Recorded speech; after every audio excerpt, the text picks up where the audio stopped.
Hi everyone. I wanted to I'm not going to work this whole one. I did want to show you though some elements of it that are important, especially as it pertains to double declining balance and stuff like that.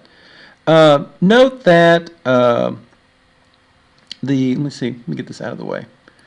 The equipment entry is pretty straightforward. You bought $109,000 worth of equipment. Notice that in this problem you bought equipment, not buildings and not land.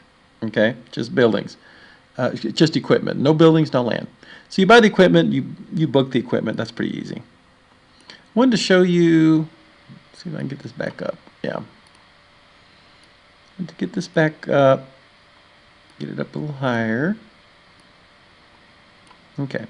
I wanted to show you here how they came up with the 30,950. This is again very simple. It's the cost of the building minus the 86,000, which the 86,000 is the residual value, right? You don't depreciate into residual value.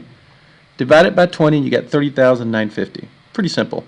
The equipment, this is the one I wanted to point out. The equipment, notice that they come up with 39,700 on this particular problem. Note that they treat the 408,000.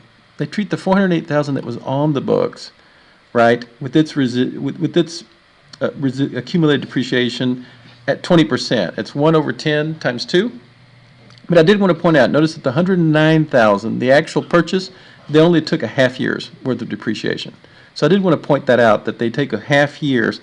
If you have a double declining balance or any kind of new asset like this halfway through the year, notice that they take 109,000. That's the net book value of that because no depreciation has ever been taken of this 109,000.